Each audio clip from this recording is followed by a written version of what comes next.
The television signal arrived at Soviet tracking stations on the night of July 20, 1969, carrying imagery that contradicted 15 years of official Soviet doctrine. The broadcast showed two American astronauts standing on the lunar surface, their movements captured by a camera mounted on their landing craft, transmitting in real time across 240,000 miles of space. Within minutes, analysts at the Institute of Space Research in Moscow confirmed the transmission originated from the Moon's Sea of Tranquility, not from a Hollywood soundstage or a Nevada desert facility, as internal briefings had suggested for years. The implications materialized immediately. If Americans had actually landed men on the Moon and returned them safely, then every Soviet assessment of U.S. launch vehicle capacity, guidance system reliability, life support technology, and mission planning capability required immediate revision.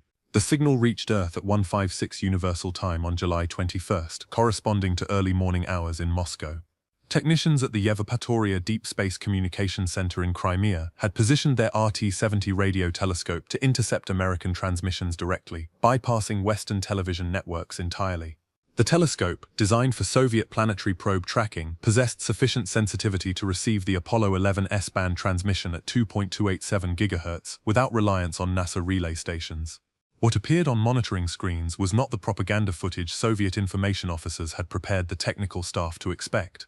The image quality was poor, ghosted by scan conversion from the Apollo slow scan television format to commercial broadcast standard, but the content was unmistakable. A human figure descended a ladder attached to a spacecraft resting on lunar regolith, dust particles behaving exactly as vacuum physics predicted, shadows falling at angles consistent with a single distant light source, and movement displaying the precise 1/6 gravity characteristics that Soviet cosmonauts had trained to recognize.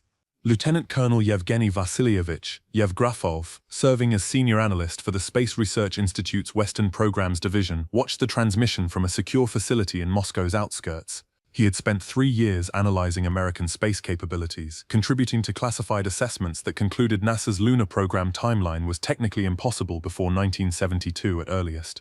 His reports, circulated to Central Committee members and senior military leadership, had characterized Apollo as an elaborate deception designed to force the Soviet Union into wasteful spending on a moon race that America itself could not win. The evidence before him now invalidated that entire analytical framework. Yevgrafov later recalled in a 1989 interview with Novosti press agency that his first reaction was not disbelief but immediate concern about how rapidly his superiors would need accurate revised assessments of American capabilities across all technical domains. The Soviet Union's dismissal of Apollo as propaganda had not emerged from ignorance or wishful thinking. It represented a calculated response to genuine analytical problems that confronted Soviet space program leadership throughout the 19th. American announcements of lunar landing timelines, beginning with President Kennedy's May 1961 commitment to land a man on the moon before the decade's end, seemed to violate every constraint that Soviet engineers understood about orbital mechanics, rocket performance, and systems reliability. The Soviets possessed the world's most experienced space program in 1961, having launched the first satellite, first animal in orbit, first man in space, first woman in space, and first spacewalk. Their engineers understood exactly what technologies a lunar landing required, and they knew the development timeline for each component. When Kennedy announced an 8-year deadline, Soviet chief designer Sergei Korolev calculated that even with unlimited funding and perfect execution, his team would require 12 to 15 years to develop and test all necessary systems safely. The mathematics appeared unambiguous.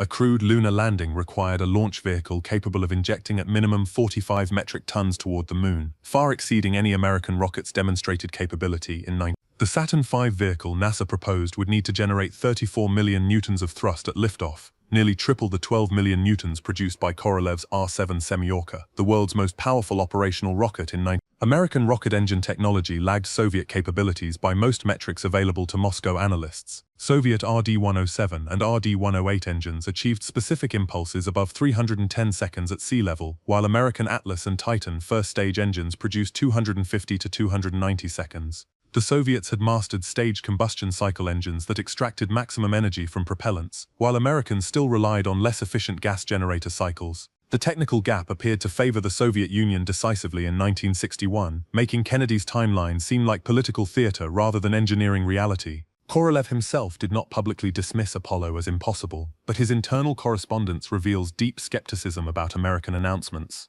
In a September 1961 memo to Soviet Premier Nikita Khrushchev, Korolev outlined the technical requirements for a Soviet lunar landing program, noting that even with immediate approval and maximum resource allocation, the earliest possible landing date would be 1968 or 1969. He emphasized that this timeline assumed no major setbacks, a condition he considered unrealistic for a program of such complexity. Korolev's skepticism about American timelines was not rooted in contempt for American engineering, but in his intimate knowledge of how many things could go wrong in rocket development. He had personally survived one of history's worst rocket disasters in October 1960, when the R-16 ICBM exploded on its launch pad at Baikonur, killing 126 personnel including Strategic Rocket Forces Commander Marshal Mitrofan Nedelin. That experience had taught Korolev that ambitious timelines and political pressure created conditions for catastrophic failure.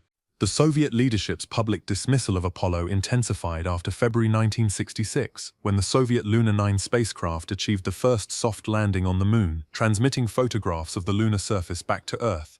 The mission demonstrated that Soviet space technology could accomplish tasks Americans had not yet matched, reinforcing Moscow's confidence in their technical superiority.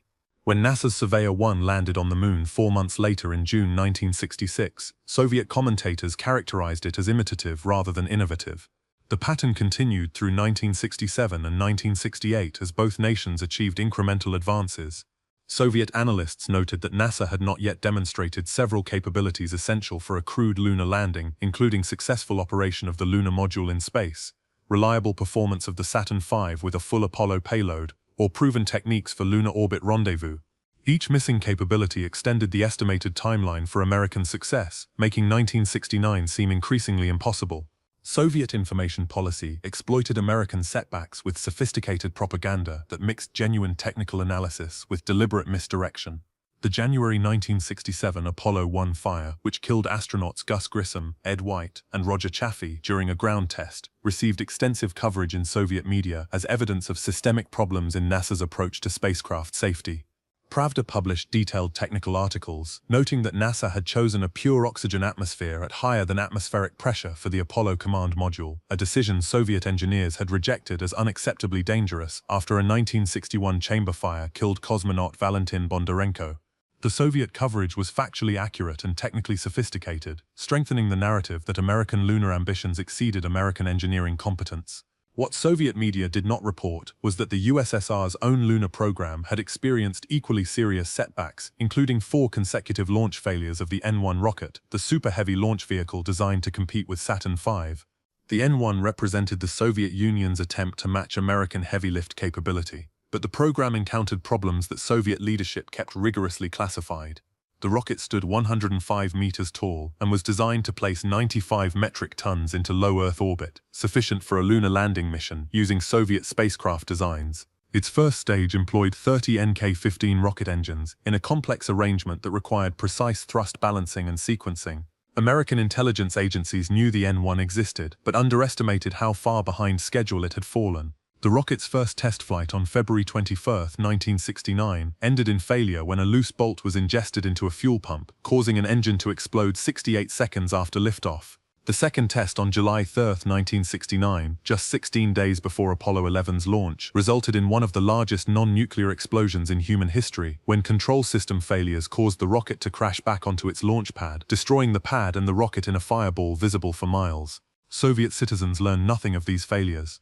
Official silence about the N-1 program preserved the narrative that the Soviet Union was not racing to the Moon because Soviet leadership had determined that crewed lunar missions offered no scientific value, justifying their enormous cost. That narrative served multiple purposes for Soviet leadership.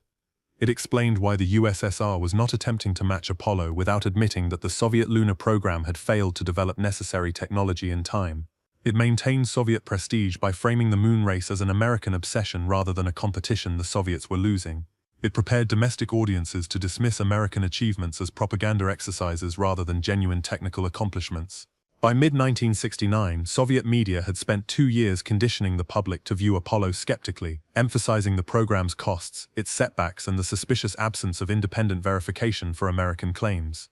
When NASA announced that Apollo 11 would attempt a lunar landing in July 1969, Soviet commentators noted that independent observers would have no way to confirm whether astronauts actually reached the Moon or merely orbited it while broadcasting pre-recorded footage. The Apollo 11 mission departed Earth on July 16, 1969 at 13:32 UTC from Launch Complex 39A at Kennedy Space Center in Florida. The Saturn V's 5 F1 engines ignited in sequence over 8.9 seconds, building to full thrust before the hold-down clamps released the vehicle. Each F1 engine produced 6.77 million newtons of thrust, burning refined kerosene and liquid oxygen at a rate of 2,578 kilograms per second. The first stage operated for 168 seconds, accelerating the vehicle to 2.68 kilometers per second before separating at an altitude of 67 kilometers. The second stage's 5 J2 engines, burning liquid hydrogen and liquid oxygen, continued acceleration for 6 minutes, followed by a single J2 on the third stage that placed the Apollo spacecraft into a parking orbit at 191 kilometers altitude. Soviet tracking stations monitored every phase of the ascent, confirming that the launch profile matched NASA's announced trajectory. The Yevpatoria facility maintained continuous radio contact with Apollo 11, receiving telemetry that indicated all spacecraft systems were performing normally. What Soviet analysts observed during Apollo 11's ascent was a launch vehicle performance envelope that exceeded their own capabilities by a comfortable margin. The Saturn V placed 140 metric tons into low Earth orbit, compared to the 95 metric tons the still unsuccessful N1 was designed to deliver. The Saturn V's reliability was equally impressive. This was the vehicle's 6th flight, and all 6 had succeeded without significant anomalies. Soviet rockets achieved high reliability only after extensive test programs, typically requiring 15 to 20 flights before reaching confidence levels suitable for crewed missions. The Americans appeared to have compressed development timelines through approaches Soviet engineers found difficult to replicate, including extensive ground testing of complete stage assemblies and digital computers that modeled system interactions before hardware construction. The investment NASA had made in test infrastructure alone exceeded the entire annual budget of the Soviet space program. After 2 orbits of Earth, the third stage reignited at 16:22 UTC, executing the translunar injection burn that committed Apollo 11 to its lunar trajectory. This maneuver, lasting 5 minutes and 47 seconds, accelerated the spacecraft to 10.9 kilometers per second relative to Earth, sufficient to escape Earth's gravitational influence and reach the Moon in 3 days. Soviet tracking stations measured the burn's precision, noting that the resulting trajectory required only minor corrections to achieve the planned lunar orbit insertion point. This precision reflected guidance system accuracy that Soviet spacecraft had not yet demonstrated. Soviet lunar probes frequently required multiple course corrections to compensate for injection burn dispersions. The Apollo trajectory suggested that NASA had solved guidance and navigation problems that Soviet designers were still addressing. The spacecraft's configuration demonstrated engineering approaches unfamiliar to Soviet designers. Apollo consisted of 3 main components: the command module housing the crew, the service module containing propulsion and life support systems, and the lunar module designed exclusively for descent to and ascent from the lunar surface. The mission plan called for the lunar module to separate from the command and service modules in lunar orbit, descend to the surface with 2 astronauts, then launch back to lunar orbit for rendezvous and docking. This lunar orbit rendezvous approach required less total mass than the direct ascent method Soviet designers initially favored, but it demanded rendezvous and docking techniques that Soviet cosmonauts had only recently mastered in Earth orbit. Performing these maneuvers in lunar orbit, 380,000 kilometers from any possible assistance, struck Soviet engineers as extraordinarily risky. The entire mission depended on the lunar module's ascent engine firing successfully after sitting on the lunar surface in thermal and vacuum conditions no engine had previously experienced. If that engine failed, the 2 astronauts in the lunar module would die on the Moon with no possibility of rescue. Soviet engineers understood this risk precisely because they had designed their own lunar landing missions around the same constraint. The Soviet LK lunar lander employed a single-stage ascent configuration using an RD-85-8 engine that would need to fire successfully after exposure to lunar surface conditions. Soviet designers had extensively tested the engine in thermal vacuum chambers, but recognized that ground testing could not perfectly replicate the lunar environment. The difference was that Soviet mission planners had allocated significantly more time for incremental testing, including multiple uncrewed landing and ascent demonstrations before attempting a crewed mission. NASA's approach, flying the lunar module to the Moon on only its 3rd spaceflight, seemed to accept risk levels that Soviet bureaucracy would not approve. This risk acceptance was itself a form of technological advantage, one rooted in cultural and institutional factors rather than pure engineering capability. Apollo 11 reached lunar orbit on July 19, 1969, when the service propulsion system engine fired for 357 seconds, decelerating the spacecraft into an elliptical orbit ranging from 111 kilometers to 313 kilometers altitude. A second burn 6 hours later circularized the orbit at 111 kilometers. Soviet tracking confirmed both burns occurred as scheduled and placed the spacecraft in the announced orbit. On July 20th, astronauts Neil Armstrong and Buzz Aldrin entered the lunar module, named Eagle, and separated from the command module. At 25 UTC, Eagle's descent engine ignited, beginning the powered descent to the surface. The engine burned for 12 minutes and 36 seconds, reducing the spacecraft's orbital velocity and lowering it toward the Sea of Tranquility landing site. Soviet stations tracked the descent through telemetry and radio communications between the crew and Houston, confirming that Eagle was actually descending to the lunar surface in real time. The landing itself provided evidence that would be difficult to fabricate. Armstrong assumed manual control during the final descent phase, flying the lunar module horizontally to avoid a boulder field, and touched down at 2017 UTC with only 25 seconds of descent fuel remaining. Soviet analysts listening to the radio transmissions heard Houston's relief at the successful landing and Armstrong's famous first words from the surface confirming Eagle had landed. The fuel margin provided indirect evidence of authenticity, Soviet engineers noted, because propaganda would not include such a narrow safety margin. A staged mission would portray comfortable reserves and flawless execution, not the kind of improvisation and fuel-critical decision-making the radio transmissions revealed. The communications included technical exchanges about system status, battery voltages, propellant quantities, and cabin pressure, all consistent with an actual spacecraft on the lunar surface managing real hardware constraints. 6.5 hours after landing, at 0256 UTC on July 21st, Armstrong descended the lunar module's ladder and stepped onto the lunar surface. His first words, transmitted live to Earth, were carefully chosen, but delivered with genuine emotion that audio analysts noted was difficult to simulate convincingly. Buzz Aldrin joined him 19 minutes later, and for the next 2.5 hours, both astronauts conducted activities on the surface, while a television camera mounted on the lunar module captured their movements and transmitted the imagery to Earth. Soviet tracking stations received this television signal directly from the Moon, eliminating any possibility that the footage was being relayed from a terrestrial location. The signal's strength, frequency characteristics, and Doppler shift all confirmed it originated from the Moon's surface. The television images themselves contained details that Soviet analysts found compelling. The astronauts' movements displayed 1/6 gravity effects precisely as physics predicted. Dust kicked up by their boots fell in perfect parabolic arcs without any atmospheric dispersion, returning directly to the surface without lingering clouds or swirls. When Armstrong dropped objects, they fell at the Moon's gravitational acceleration of 1.62 meters per second squared, noticeably slower than Earth's 9.81 meters per second squared, but too fast to achieve with simple slow-motion filming techniques. The shadows of surface features and the astronauts themselves fell at angles consistent with a single distant light source, the sun, rather than multiple artificial lights. Attempts to recreate the lighting with terrestrial equipment would have required either perfect parallel lighting across the entire scene, something not achievable with 1969 studio technology, or visible evidence of multiple light sources creating overlapping shadows. The imagery showed neither. Soviet optical specialists analyzed the television footage frame by frame, searching for evidence of atmospheric effects, wire supports, or inconsistent lighting that would indicate filming on Earth. They found none. The horizon appeared closer than it would on Earth, consistent with the Moon's smaller radius. Stars were not visible in the sky, exactly as expected given the camera's exposure settings optimized for brightly illuminated surfaces, astronaut suits, and spacecraft, the same reason stars are not visible in Earth daylight photographs. The American flag planted by the astronauts appeared to wave, a detail that initially seemed suspicious until analysts recognized that the waving occurred only when astronauts were handling the flagpole, and the ripples continued in vacuum because the flag's fabric retained momentum without air resistance to damp the motion. Every detail that Soviet specialists examined proved consistent with actual lunar surface conditions and inconsistent with terrestrial filming. The cosmonauts who had trained for Soviet lunar missions watched the broadcast with professional recognition of what they were seeing.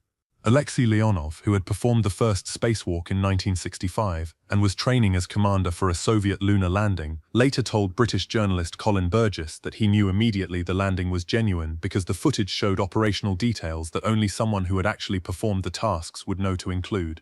The way Armstrong and Aldrin moved, the techniques they used to maintain balance in 1/6 gravity, the careful economy of motion to avoid overheating in their suits, all reflected authentic experience rather than simulated performance.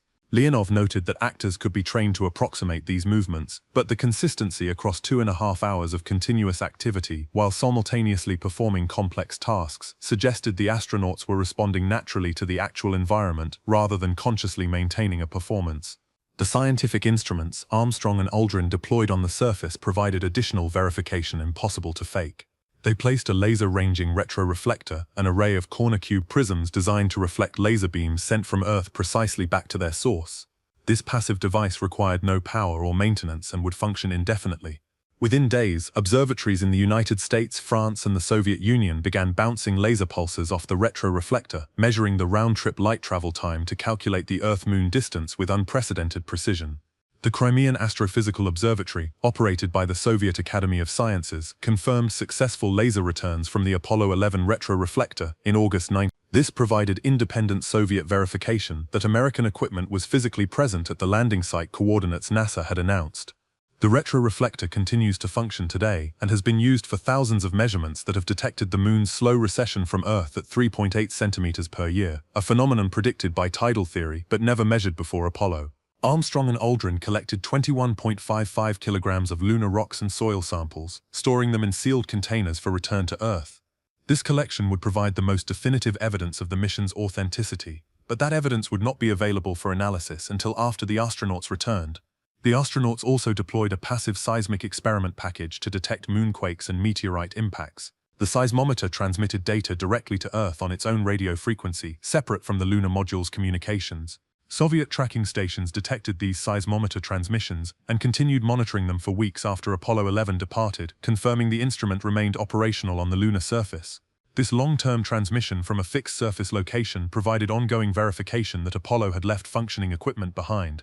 After spending 21 hours and 36 minutes on the surface, Armstrong and Aldrin fired the lunar module's ascent engine on July 21 at 17:54 UTC. The engine burned for 7 minutes and 14 seconds, lifting the ascent stage off the surface and injecting it into a trajectory toward rendezvous with the command module, where astronaut Michael Collins had maintained orbit alone. Soviet tracking stations monitored the ascent, detecting the lunar module's telemetry and voice transmissions as it climbed toward orbital velocity. The successful ascent engine firing addressed one of the Soviet engineers' primary concerns about lunar mission architecture. The engine had performed exactly as required after sitting on the lunar surface for more than 21 hours, proving that this high-risk element of the mission profile was technically sound.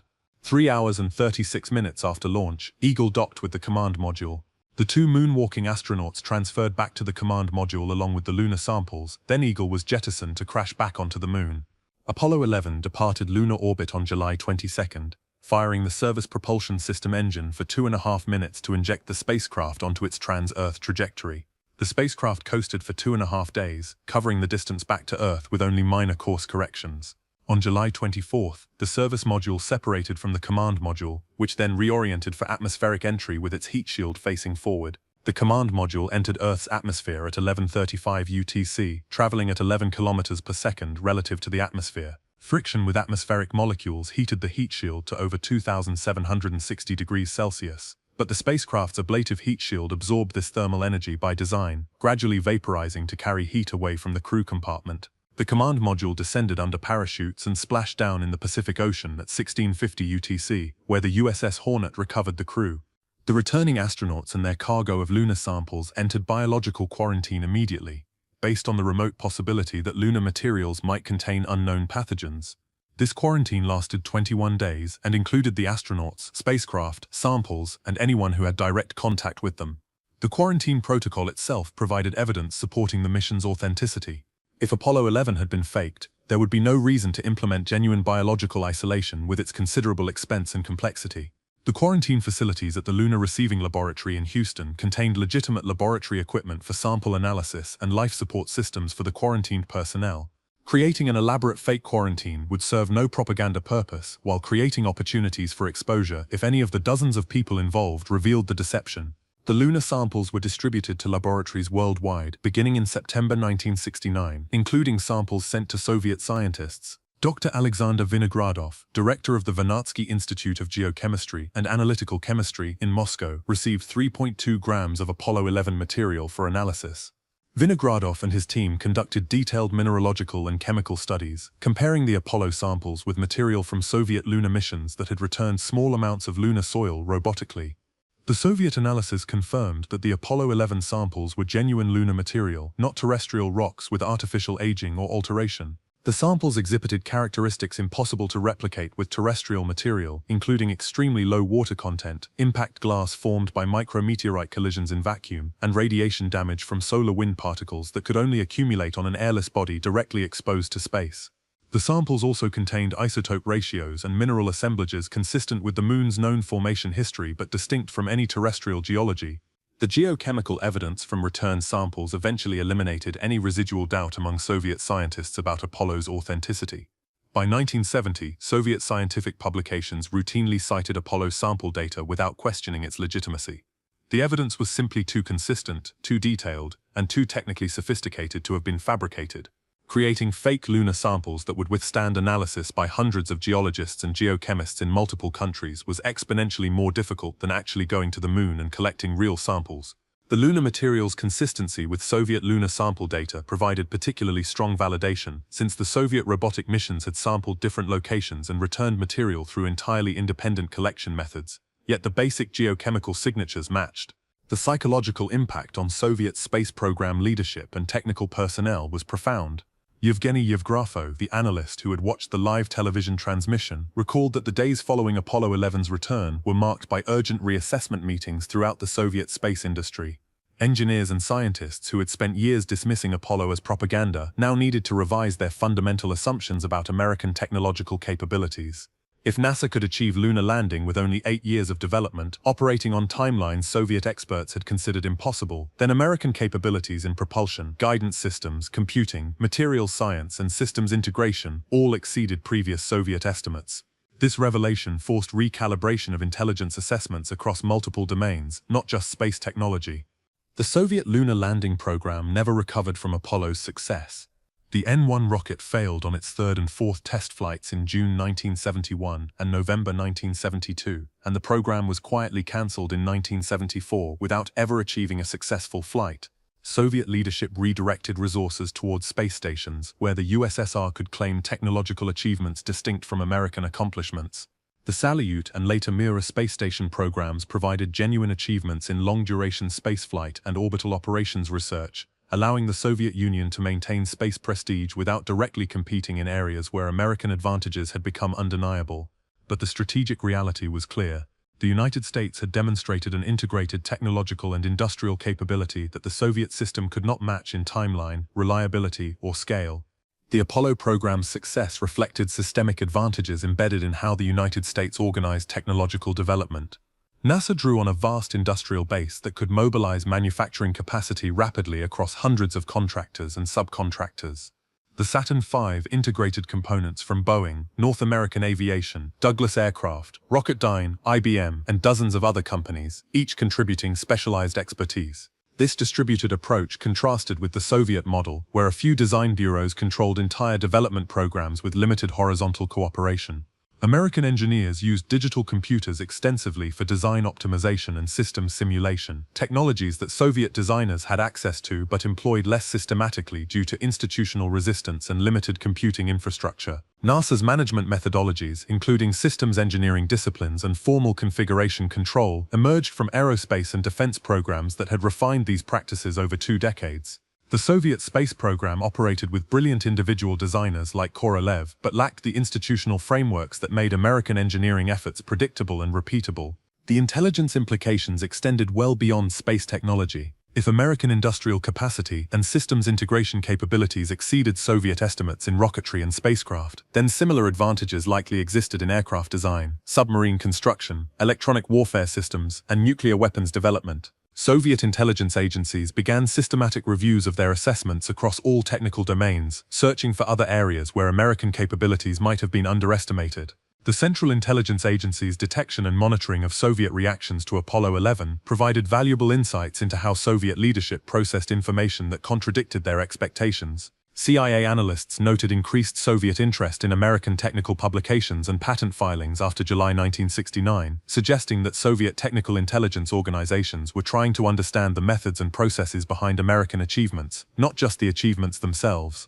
The credibility of Soviet propaganda suffered lasting damage among technical professionals within the Soviet Union. Engineers and scientists who had been told Apollo was impossible now recognized that official information sources had been either mistaken or deliberately misleading. This recognition created subtle but significant erosion of trust in official statements about Western technology and Soviet capabilities. Dissidents and refuseniks later cited the Apollo broadcasts as a moment when they recognized the extent of information control in Soviet society. If the government would lie about something as verifiable as the moon landing, what else might official sources be misrepresenting? The question did not lead to immediate political consequences, but it contributed to a slowly accumulating credibility deficit that would compound over the following 2 decades. The United States conducted 6 more Apollo missions to the moon between 1969 and 1972, with 5 additional successful landings. Each mission collected more samples, deployed more scientific instruments, and demonstrated increasingly sophisticated operational capabilities. Apollo 15, 16, and 17 included the Lunar Roving Vehicle, a battery-powered car that allowed astronauts to travel several kilometers from their landing sites. Soviet tracking stations monitored all these missions, observing American operational confidence increase with each flight. The systematic nature of the Apollo program demonstrated not just technical capability, but sustained national commitment and project management excellence.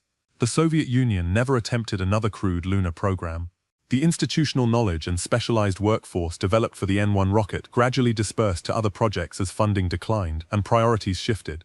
50 years after Apollo 11, the evidence of American lunar landings is overwhelming and includes thousands of photographs, hours of video footage, 382 kilograms of lunar samples in repositories worldwide, laser retroreflectors still functioning on the surface, lunar orbit imagery from later missions showing Apollo landing sites with equipment still visible, and the testimony of 400,000 people who worked on the program.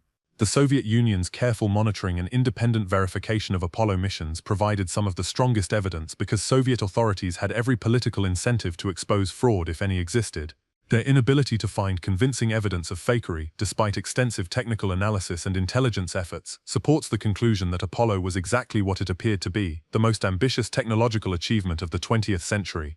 The broader legacy of Apollo 11 for the Cold War was the demonstration that American technological development capacity could achieve objectives that appeared impossible even to expert observers. This demonstration had strategic implications beyond space exploration. Soviet military planners recognized that if American industry could compress development timelines and achieve reliability levels that Soviet experts considered unrealistic, then American weapons development programs might similarly exceed Soviet predictions. The psychological impact of this recognition influenced Soviet strategic calculations throughout the 1970s and 1980s, contributing to decisions to pursue arms control agreements and eventually to the reforms that led to the Soviet Union's dissolution. Apollo did not cause the Cold War's end, but it contributed to a perception gap between American capabilities and Soviet capabilities that Soviet leadership increasingly recognized as real rather than imagined. The human dimension of Apollo's impact on Soviet space professionals deserves recognition. Engineers like Yevgeny Yevgrafov, who had devoted years to analyzing American programs, found their professional conclusions invalidated by observable reality. This experience was intellectually humbling but also professionally valuable. It demonstrated that rigorous analysis and sincere effort could still produce wrong conclusions when underlying assumptions were flawed. The analysts had assumed American space development would follow similar trajectories to Soviet development, requiring similar timelines and encountering similar obstacles. They had not fully accounted for the possibility that institutional, industrial, and cultural differences between the two systems could produce genuinely different capability growth rates. This realization encouraged more sophisticated analysis in subsequent years, as Soviet intelligence organizations tried to develop better models for predicting American technological development that accounted for systemic factors rather than just technical parameters. The cosmonauts who had trained for Soviet lunar missions experienced Apollo's success with complex emotions. Alexei Leonov, who would have commanded one of the first Soviet lunar landing attempts, expressed respect for the Apollo astronauts' achievement and disappointment that the Soviet program had not succeeded in time to create a genuine race.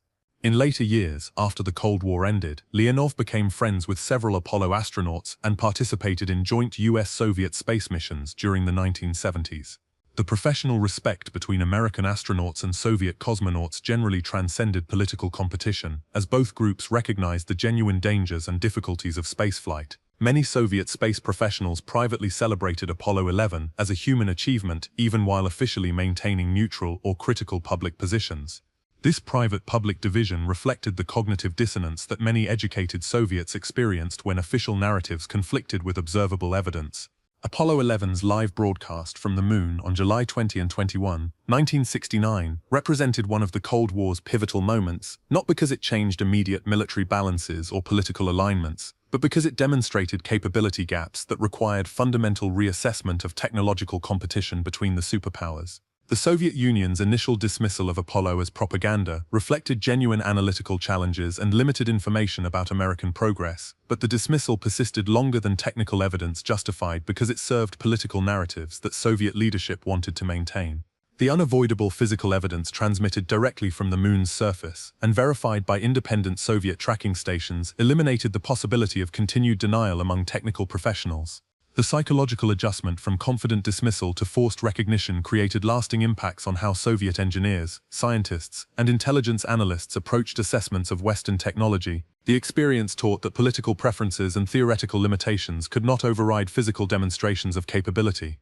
That lesson applied equally to space technology, military hardware, industrial capacity, and ultimately to the systemic competition between centralized planning and distributed market economies that defined the Cold War's deepest ideological division. The Moon became American territory not legally but symbolically on July 21, 1969. The 6 Apollo flags planted between 1969 and 1972 remain there today, bleached white by decades of ultraviolet radiation but still standing except for Apollo 11's flag, which was knocked over by the lunar module's ascent engine exhaust. Those flags represent more than national achievement. They mark the moment when one form of organizing technological effort proved capable of accomplishments that alternative systems, despite theoretical advantages and early successes, could not match within relevant timelines. The Soviet Union possessed brilliant engineers, courageous cosmonauts, and genuine scientific achievements, but the system within which they operated could not mobilize resources, coordinate efforts, and sustain focus with the effectiveness that American institutions demonstrated in the Apollo program. That systemic difference, made visible in live television from the lunar surface, helped define the Cold War's outcome more than any single weapons system or military confrontation. The broadcasts that Soviet tracking stations received on July 20 and 21, 1969, changed how the space race was remembered and how the Cold War's technological competition was understood. They transformed Apollo from an announced intention to a verified fact, from American propaganda to human achievement. Every subsequent Soviet space accomplishment would be measured against the standard Apollo established, creating competitive pressure that strained Soviet resources and contributed to the economic difficulties that eventually overwhelmed the Soviet system.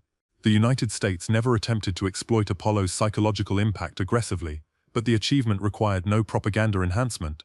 The reality, broadcast live and verified independently, was compelling enough. 2 men walking on the Moon, speaking to Earth across 250,000 miles of space, operating equipment that functioned exactly as designed after an 8-year development program that skeptics had considered impossible. That image, received directly by Soviet radio telescopes and confirmed by Soviet scientists analyzing American lunar samples, ended the debate about whether Apollo was real and began a longer reassessment of what American technological leadership meant for the future of the Cold War competition.